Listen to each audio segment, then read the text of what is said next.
Hi, automotive enthusiasts. Welcome to Overdrive Insider, where today we're diving into one of the most defining eras in Harley-Davidson history. The story of the Knucklehead and Panhead engines, the old-school V-twins that didn't just power motorcycles, they built the foundation of a brand that became part of American identity. These machines weren't just pieces of engineering. They were turning points that shaped culture, style, and loyalty in ways few could have predicted. Before these engines, Harley was a respected name, but the company faced challenges: competition, evolving technology, and the demand for more speed and reliability. After them, Harley wasn't just surviving, it was leading, setting the tone for decades of motorcycle design and becoming an unmistakable symbol on the road. That's what makes today's story so fascinating. We're not just talking about mechanical details, though those matter. We're talking about the way innovation, risk, and timing transformed raw metal into icons. We'll trace how the 1936 Knucklehead launched Harley into a new league, how the 1948 Panhead refined that bold leap with lasting impact, and how the combination of these two engines carved out an identity that carried Harley into cultural mythology. Along the way, we'll unpack why these engines mattered to riders at the time, why they were so distinct from the competition, and how they created ripples that still affect Harley-Davidson's image today. Think of this journey as part history lesson, part cultural map, and part meditation on what it takes for a machine to become more than its parts. We'll peel back the layers of engineering breakthroughs, business stakes, and rider experiences to reveal the story of how two engines could embody rebellion, reliability, and Americana in equal measure. And by the end, you'll see that the Knucklehead and Panhead aren't just relics of the past. They're anchors that explain Harley's present, and perhaps even its future. So settle in, because over the next stretch we'll ride through decades of change, hear the echoes of open roads long past, and come to understand why the heartbeat of Harley has always been measured in the cadence of its old-school V-twins.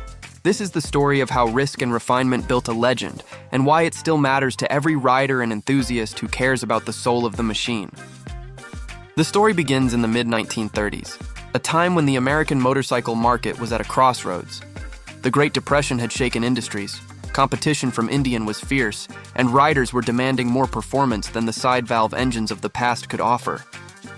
Harley-Davidson knew that if it wanted to lead, it needed a bold move, one that would risk alienating loyalists but also set the stage for growth. That bold move came in 1936 with the unveiling of the Knucklehead, a motorcycle powered by Harley's first overhead valve V-twin. The name wasn't official at first, but the distinctive rocker boxes that resembled knuckles gave it an identity of its own. From day one, the Knucklehead was about far more than power. It was about ambition. Microstory. Imagine a rider in 1936 saving every penny just to afford a motorcycle that promised speed unlike anything else on the road. When they finally swung a leg over the Knucklehead, what they found wasn't just acceleration. It was a sense of stepping into the future. Compared to the flathead engines that came before, the Knucklehead's overhead valves allowed for more efficient combustion, delivering higher horsepower and smoother performance. Suddenly, highways opened up, long-distance travel felt possible, and the motorcycle wasn't just a local machine, it was a cross-country companion. That leap made riders feel like pioneers, not just commuters. Context Digest. The Knucklehead arrived during a technological arms race in motorcycling. Indian was experimenting with its own designs, European builders were pushing boundaries, and Harley couldn't afford to play it safe. By going overhead valve, Harley was signaling to the world that it was ready to innovate and risk its reputation. But with new ideas came new problems. The early Knuckleheads weren't flawless. Oil leaks and overheating were common complaints. Yet, riders overlooked the flaws because the performance was unlike anything they'd experienced before, and that kept the buzz alive. Microstory. One mechanic's tale from that era paints a vivid picture. He described the Knucklehead as both a dream and a nightmare. A dream because it was fast, a nightmare because it demanded constant tuning. But in his words, that was part of the charm. Riders weren't just buying reliability. They were buying character, and the Knucklehead had it in spades. That balance between thrill and challenge became part of the Harley mystique. Owning a Knucklehead wasn't just transportation, it was a badge of honor. Reflection Bridge. With every risk Harley took on the Knucklehead, the brand was reshaping its image from dependable to daring. Context Digest. Culturally, this shift was important. America in the late 1930s was moving toward highways, mobility, and freedom on wheels. Cars were getting faster and motorcycles needed to keep up. The knucklehead wasn't just mechanically advanced, it was timely. It aligned perfectly with a nation hungry for speed and adventure, especially as the economy recovered. When World War II arrived, Harley adapted its designs for military service, proving its machines could handle even harsher demands. Microstory. Soldiers returning from the war carried memories of Harley-Davidsons that had served alongside them in Europe and the Pacific. For many, the knucklehead represented continuity between their wartime experience and their civilian lives back home. Veterans craved machines that were powerful, rugged, and American-made, and Harley was there to deliver. This deepened the bond between brand and rider in a way no marketing campaign ever could. Context Digest on still challenges lingered. Reliability issues and mechanical complexity kept Harley engineers searching for ways to refine the formula. The knucklehead had laid the groundwork, but the company knew it had to do better if it wanted to hold on to its growing reputation. Riders loved the power, but they wanted durability to match. Engineers were already hard at work on a solution that would become the next great chapter in Harley history. Microstory. Picture the engineers in the late 1940s, huddled in Milwaukee workshops, experimenting with aluminum cylinder heads and hydraulic lifters. These weren't small tweaks, they were revolutionary for Harley. They promised cooler running temperatures, less maintenance, and engines that could go the distance without constant wrenching. Out of that relentless tinkering came the Panhead, a name that would earn its place alongside the knucklehead as one of Harley's defining engines. Reflection bridge. What began as an ambitious leap with the knucklehead was about to evolve into something sturdier, smoother, and even more enduring. And that brings us into the era of the Panhead, where Harley-Davidson proved it could refine its vision without losing its soul. The arrival of the Panhead in 1948 marked a turning point for Harley-Davidson, not just in engineering but in reputation. Riders loved the performance of the knucklehead, but they wanted something that didn't demand constant maintenance. Harley responded with a design that looked familiar, but carried major improvements. Aluminum cylinder heads to shed heat more effectively, and hydraulic lifters that cut down on the need for frequent valve adjustments. These upgrades meant fewer breakdowns, smoother rides, and a machine better suited for America's growing love of long-distance cruising. It was as if Harley had taken the lessons of the knucklehead and distilled them into something more polished, more dependable, and perfectly tuned to the post-war era. Microstory. Imagine a rider in 1949 setting off from Chicago on Route 66, aiming for California. With a knucklehead, the trip would have required regular roadside tinkering. With the Panhead, the ride became a smoother, more confident journey. The aluminum heads helped keep the engine cool even under the blazing desert sun, while the hydraulic lifters made the bike quieter and less temperamental. That shift didn't just make travel easier, it made adventure more accessible. Suddenly, Harley wasn't just selling motorcycles. It was selling freedom on the open road in a way no competitor could match. Context Digest. Post-war America was changing fast. The interstate highway system was in its infancy, families were buying cars in record numbers, and leisure travel was booming. Harley's challenge was to offer something cars couldn't: individuality, intimacy with the road, and a sense of personal adventure. The Panhead embodied all of that. It wasn't the fastest machine on the planet, but it didn't need to be. It offered a balance of reliability and character that appealed to a generation ready to explore. Microstory. Motorcycle clubs were also emerging in this period, many formed by veterans who brought their camaraderie home from the battlefield. For these riders, the Panhead became a shared language, a symbol of belonging. Weekend rides, cross-state runs, and roadside gatherings all centered around these machines. Harley-Davidson didn't just benefit from word of mouth, it benefited from lived culture. Every Panhead that roared down the road was a rolling advertisement for a lifestyle, not just a product. Reflection bridge. What the knucklehead had sparked, the Panhead solidified. Harley was no longer just a company making motorcycles. It was the heartbeat of an entire community. Context Digest. In engineering terms, the Panhead wasn't flawless, but it represented a giant step forward. The move to aluminum wasn't just about durability. It reflected a broader shift in post-war manufacturing, where lighter, stronger materials were becoming the norm. The hydraulic lifters were equally forward-thinking, pointing toward a future where riders could trust their machines to handle more of the grunt work. These choices put Harley ahead of many rivals, and they reinforced its reputation as a builder willing to innovate while keeping the V-twin soul intact. Microstory. Consider the police forces and highway patrol units that adopted Panheads during this era.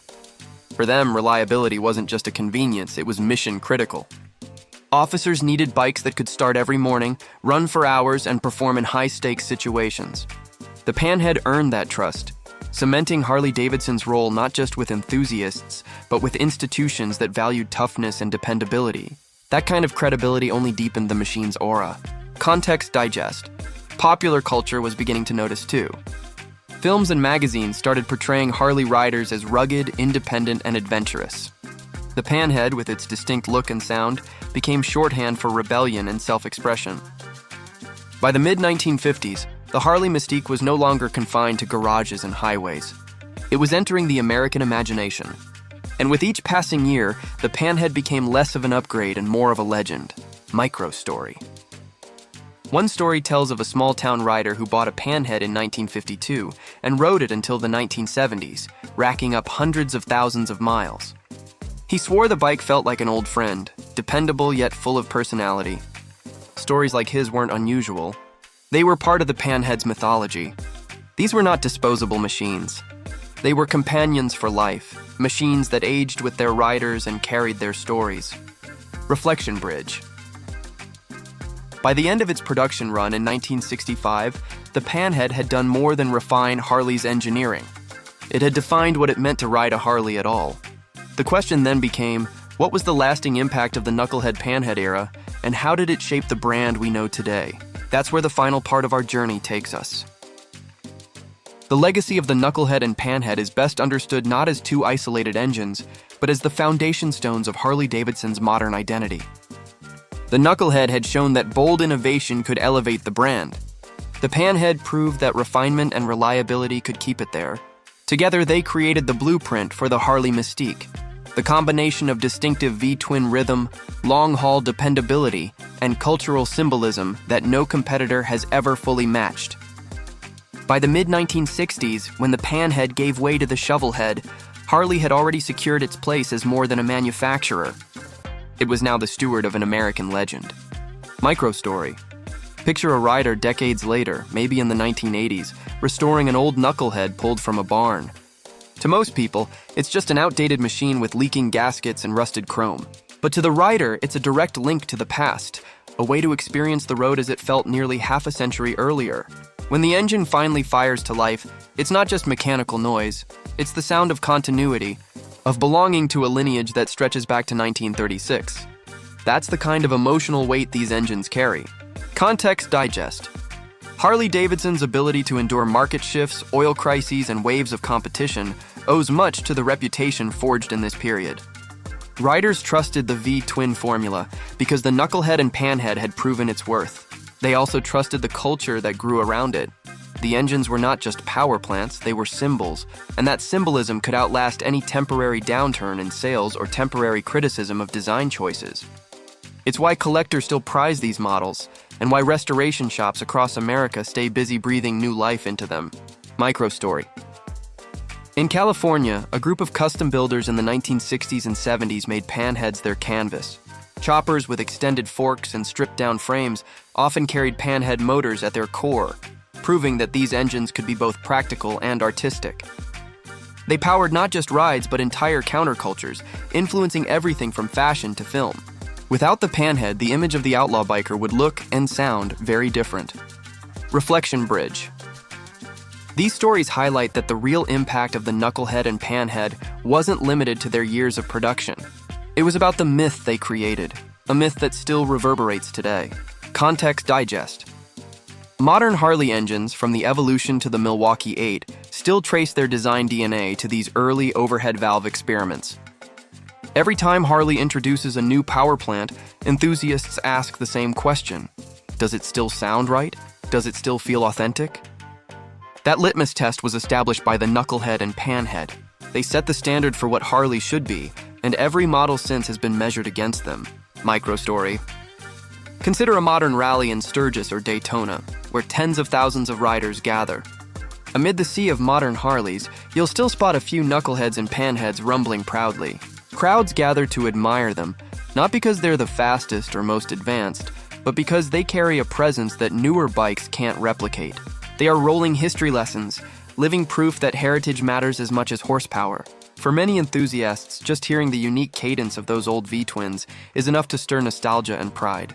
Context Digest. This blend of mechanical identity and cultural weight explains why Harley-Davidson has survived where others faltered. The company has made missteps, faced financial crises, and weathered changing tastes, but its core has remained intact thanks to the groundwork laid in the knucklehead panhead era. When you ride a Harley today, you're not just riding a motorcycle. You're tapping into decades of meaning that began in 1936 and carried through 1965. That's an extraordinary lineage, and it's why these engines continue to matter far beyond their production years. Micro story. One final story speaks volumes. A grandson restoring his grandfather's Panhead, the same bike the older man rode on his honeymoon, his commute, and countless road trips. For the family, the bike isn't just metal and oil, it's memory made tangible. When the grandson finally takes it on the road, he isn't just honoring a machine. He's honoring a legacy of freedom, grit, and love of the ride. Multiply that story by thousands, and you see why these engines endure. Reflection Bridge. The knucklehead and panhead are more than chapters in a timeline. They are the heartbeat of Harley-Davidson's story, resonating through every engine that followed.